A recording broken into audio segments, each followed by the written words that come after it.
Hello students, welcome back. Students, today we are going to start Unit 4, which is Analytical Chemistry. So students, what is Analytical Chemistry? Now students, as the term is indicating, Analytical Chemistry means it is a branch of science or branch of chemistry which deals with chemical analysis. Means आपको जो भी compound दिया होगा आपको उसको analyse करना है. So students, the first important term in analytical chemistry is the word analysis. Now what do you mean by analysis? So students, determining chemical components of a given sample is called analysis. Means suppose if I have say urea, then analysis of urea means I will first identify as to which element or how many elements are present in urea, then what is the percentage composition of urea. So determining chemical components of any given chemical substance or sample is called analysis. Means suppose if I have say water, now analyzing water means we'll identify as to which elements are present in water. So that means we'll analyze the elements. Say water contains hydrogen and oxygen. So we'll first detect hydrogen or oxygen present hai ya nahi hai. And then secondly, we will also analyze that water mein H and oxygen, that means hydrogen or oxygen ka percentage kitna hai. So this is called analysis. Now students, there are two types of analysis. Now, the first type of analysis is called qualitative analysis. Now, what do you mean by qualitative analysis? So, students, listen carefully. Qualitative analysis deals with the detection or identification of various elements or various components present in a given sample. So it means qualitative analysis deals with detection of maybe elements present in a compound, or it can be what? Identification or detection of the basic and acidic radicals present in the salt, or it also deals with what? Detection or identification of various functional groups present in an organic compound. So qualitative here means what? It simply deals with detection of chemical components of a given sample. Now, second type of analysis is called quantitative analysis. Quantitative analysis. Now students, what do you mean by quantitative analysis? So, as the word indicates, quantitative means it is related to quantity. So students, quantitative analysis deals with the estimation of various components present in a given sample. That means it deals with calculation of percentage composition of all the chemical components that are present in a given sample. So students, this was our introduction. That is, what is analysis, and then what are the types of analysis, what do you mean by qualitative analysis and quantitative analysis. So students, now how these analysis are done means qualitative and quantitative analysis hoga kaise. So students, let me tell you that the chemical analysis of any given sample is done by carrying out certain chemical tests, and for that students, the given sample is reacted with some another chemical substance which is called reagent. So what is reagent, student? Reagent is a chemical substance which reacts with the given substance to give a characteristic change.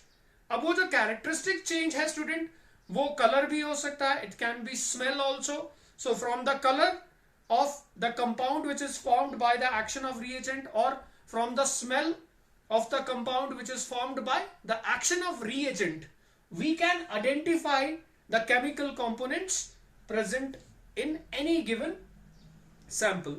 Now students, the most commonly used reagents in qualitative analysis of salts are alkalis. That means अगर suppose मुझे किसी salt में कौन सा cation और कौन सा anion present है ये detect करना है, then the most commonly used reagent are alkalis. We use either NaOH or we use potassium hydroxide or we use ammonium hydroxide. So these are the most commonly used reagent. Now students, what we do in qualitative analysis is that we add the reagent to the given chemical substance or given salt solution, and then we note the color of the precipitate which is formed. So how qualitative analysis of salt is done?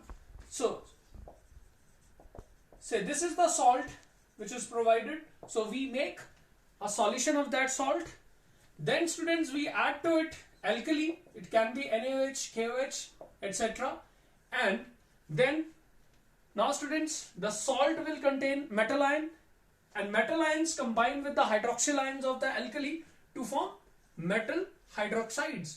And students, generally metal hydroxides are what? Insoluble. So they, being insoluble, what? Form a precipitate. Now students, we note the color of this precipitate, and then we also see whether this precipitate will be soluble or insoluble in excess of the same alkali. Means पहले हम थोड़ा सा alkali डाल के देखेंगे कि precipitate बना तो उसका color क्या है, and then we will also see whether the precipitate will remain insoluble or dissolves in excess of alkali. So the most important thing here is initially we note the color. अब colour से कैसे पता चलेगा कि salt में कौन सा metal ion present है या सॉल्ट में कौन सा बेसिक रेडिकल है? So for that students, first I will give you list of some cations and anions which are responsible for color. Students, first I'll give you a few important points about the color of the salts and their solutions. So students, remember that salts of representative elements, salts of representative elements are generally what? They are colorless. Now here, what do you mean by representative elements? So students, this we have learned in unit 1. Representative elements are elements of group what?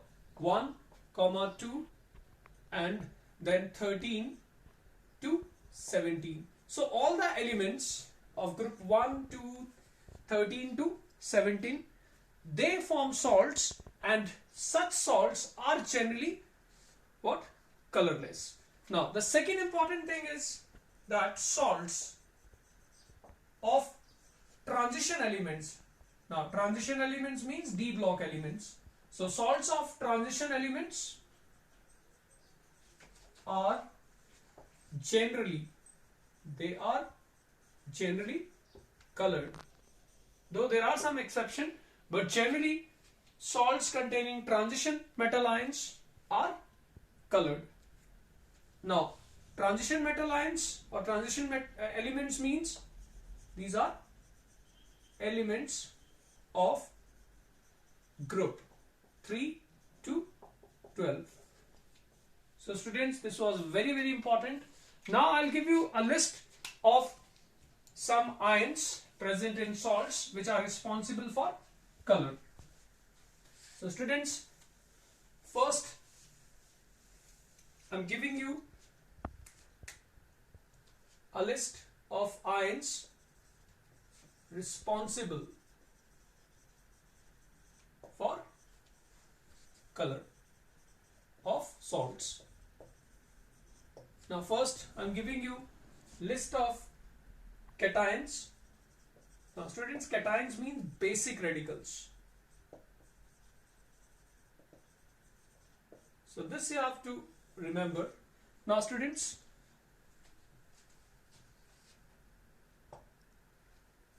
cations copper 2 positive, ferrous, ferric, then we have nickel, then we have chromium, then we have say manganese. Students, all these salts which contain all the salts which contain these radicals, they have a characteristic color. Like copper 2 positive salts are blue in color. Ferrous salts, they are pale green or light green. Ferric salts are yellowish brown or yellowish brown. Then nickel salts are green. Chromium 3 positive salts are also green, so they are grassy green. Manganese salts are pink. So that means आप किसी भी salt का colour देख के identify कर सकते हो as to which basic radical is present in that salt. Now students, I'm giving you a list of anions which are also responsible for a characteristic color. Now anions are generally called acidic radical. Now students, all salts which contain permanganate ion, that is MnO4 negative, they are purple or their solutions are pink. Then we have salts containing dichromate ion. Now students, salts containing dichromate ion are orange red, and whereas salts containing chromate ion are yellow. So student, here we have a list of some basic and acidic radicals which are responsible for color. Now students, I'll give you a list of some other metal ions or anions which do not give any color to the salt. So here we have some colorless cations, means cations which do not give any color, and then here we have what? Colorless anions. Now students, a salt that contains sodium ion, potassium ion, calcium ion, magnesium ion, say ammonium ion, then we have zinc 2 positive, then we have lead 2 positive, then we have aluminium 3 positive. Students, all the salts which contain these basic radicals are colorless, or we say they are white. Similarly students, anions such as chloride, bromide, carbonate, bicarbonate, then we have sulfate, then we have oxalate, we have nitrates. So students, sulfides also, all these anions are not responsible for color. So students, this was very important, because अगर आपको colour पता है तो आप cation detect कर सकते हैं, या आपका सॉल्ट से कलरलेस है तो उससे भी आइडिया लगाया जा सकता है as to which cation is present or which cation is absent. Now students, we will discuss the action of alkalis on certain metal salt solutions. Students, the presence of basic radical, that is cation, present in a salt can be detected by the action of reagent, that is an alkali, NaOH, KOH or ammonium hydroxide. So in this section we are using what? Sodium hydroxide. Now students, what we do in this qualitative analysis is that we will add alkali, say NaOH, to the salt solution. That means हमारे पास एक water soluble salt होगा. To that salt solution we will add NaOH in first small amounts, means पहले small installments में add करना है. And then students, what happens is that the metal ions of the salt combine with hydroxyl ions of the salt to form metal hydroxide. So we get metal hydroxide. Now students, we know that metal hydroxides, except those of sodium and potassium, are insoluble. So being insoluble, they form a precipitate. So they form a precipitate and also another soluble salt, और एक और soluble salt भी होगा. Now, then we note the color of this precipitate, and then we also observe whether the precipitate will dissolve in excess of the alkali or not. So we also what? Check its solubility in excess alkali. Means आप excess में NaOH डाल के देखोगे कि वो further dissolve करता है या नहीं करता है, और उससे पहले हम color भी observe करेंगे. So from the color of the precipitate or from the solubility of the precipitate in excess alkali, the basic radical, that is the cation present in this salt, can be detected. So students, will discuss now the action of NaOH on certain salt solutions. So first we have action of NaOH on calcium salts. So first we have action of NaOH on calcium salts. So students, we take first a water soluble salt of calcium. So we have calcium nitrate. Now students, calcium nitrate dissolves in water to give a colorless solution. Now to this we add alkali NaOH in small amount first, and students, upon adding NaOH to calcium salt, calcium hydroxide precipitate is formed. So the color of the precipitate is white. So we get a white precipitate, and then we also get a soluble salt, sodium nitrate. We have sodium nitrate. Now this sodium nitrate is water soluble and colorless. Now students, what we do is that when we add excess of NaOH to this, it is almost insoluble. So we say that this precipitate is sparingly soluble in excess alkali. Now students, so if a salt gives a white precipitate and dissolves slightly in excess of the reagent NaOH, then we draw an inference from this observation. और वो क्या होगा? That the salt contains calcium 2 positive ion. Now students, the next we have,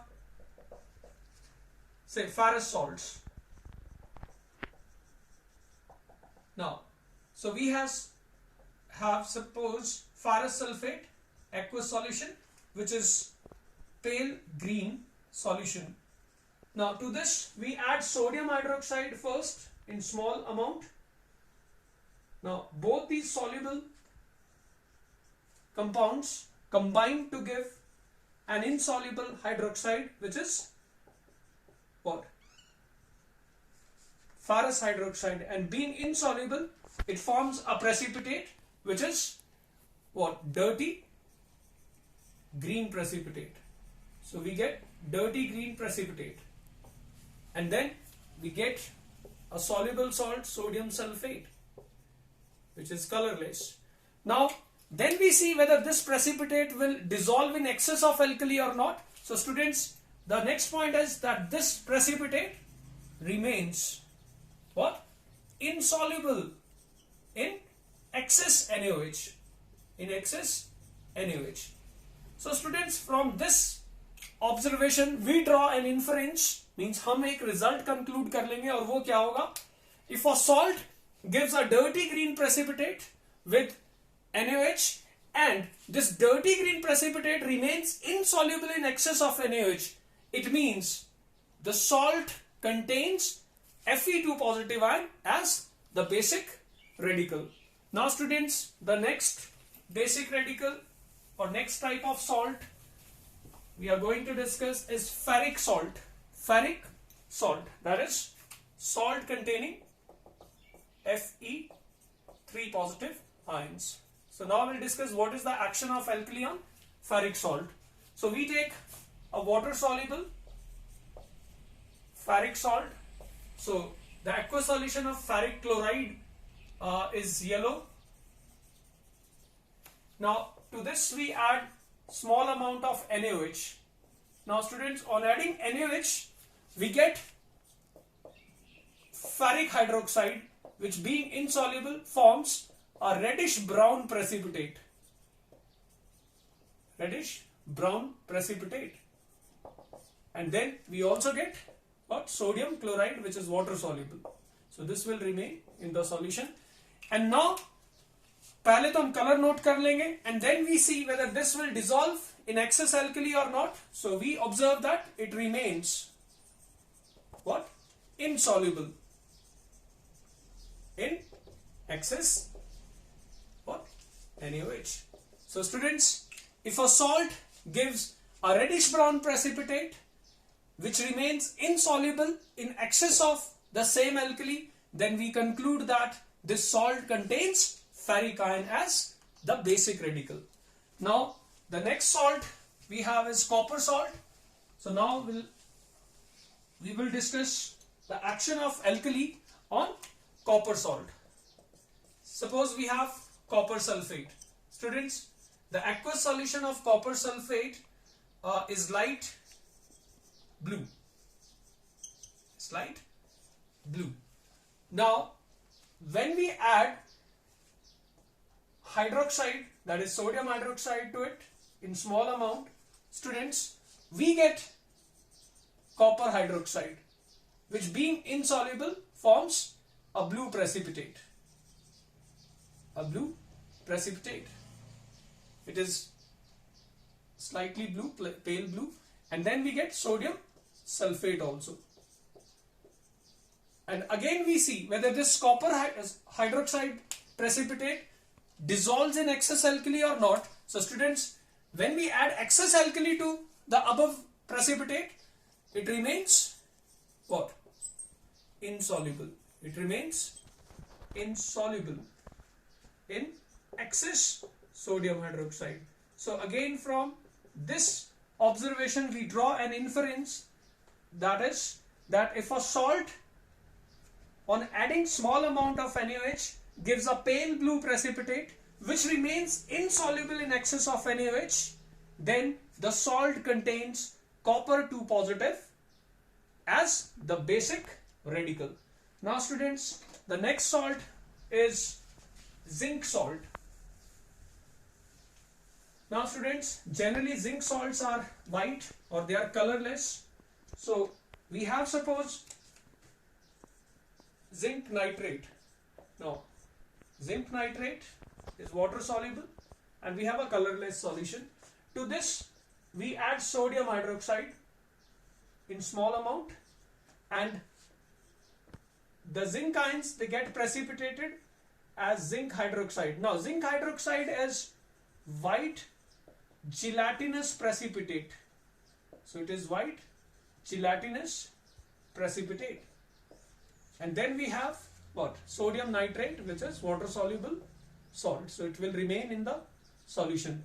Now we add excess of alkali to this solution and see whether this hydroxide remains soluble or insoluble. So students, when we add excess of same alkali to the solution, we observe that zinc hydroxide dissolves in excess alkali, that is NaOH. And students, now you have to understand why this zinc hydroxide dissolves in excess alkali. So students, this we have studied that zinc hydroxide is an amphoteric hydroxide. So initially it precipitates out, but with excess of alkali, that is NaOH, it gives a complex salt. It gives a complex salt which can be written as sodium Na2ZnO2. This is called sodium zincate and water. Or we can also write it as, this is a complex salt which is water soluble. So what we observe is that जो शुरू में precipitate बना था white gelatinous वो dissolve कर जाएगा. क्यों students? Because this complex salt is water soluble. So students, now how to draw an inference from these results? So if a salt on adding NaOH in small quantity gives a white gelatinous precipitate which dissolves in excess alkali, then it means the salt contains zinc 2 positive as the basic radical. Now students, the next salt we have is lead 2 positive salt. Now the only salt of lead which is water soluble is lead nitrate. Lead nitrate, NO3 twice. So lead salts are white, so we have a colorless solution. Now we add sodium hydroxide to this, and what happens is that lead ions, they get precipitated as lead hydroxide. Now lead hydroxide being insoluble precipitates out, and we have a chalky white precipitate. So color of this precipitate is white, chalk ki tarah hoga, so we say chalky white. Plus we have sodium nitrate which remains in the solution as it is water soluble. And then students, what we observe is that this chalky white precipitate dissolves in excess of alkali. Why? Because lead hydroxide dissolves in excess alkali due to the formation of sodium plumbite, which is again a complex salt just like zinc hydroxide, or we can write this in this manner also because it is a complex salt, and this complex salt is water soluble. So we observe that the precipitate जो पहले बना था, it dissolves as it is water soluble. So students, again here we have a result that if a salt gives a chalky white precipitate on adding small amount of NaOH, and this precipitate ultimately if dissolves in excess of alkali, then it means the salt contains lead 2 positive as basic radical. Now students, we have the last type of salts, ammonium salts. So now we'll discuss action of alkali on ammonium salts. So students, when we heat ammonium salt with alkali NaOH, there will be no precipitation. Instead, a gas is evolved, and this gas is ammonia. So when we heat ammonium salt with alkali, ammonia gas is liberated. So this method is very important for lab preparation of ammonia. The ammonium salts, we can take ammonium sulfate also. So when ammonium sulfate is warmed with sodium hydroxide, there will be no precipitation. Instead, we get a water soluble salt, plus we have water, and then a gas is liberated which has ammonical smell. Actually this is ammonia. Now students, the action of KOH with the salt solutions is similar. That means all the salts show similar behavior with KOH also. So students, that is all for today. In next lecture, we will discuss action of ammonium hydroxide on salt solution. Thank you students.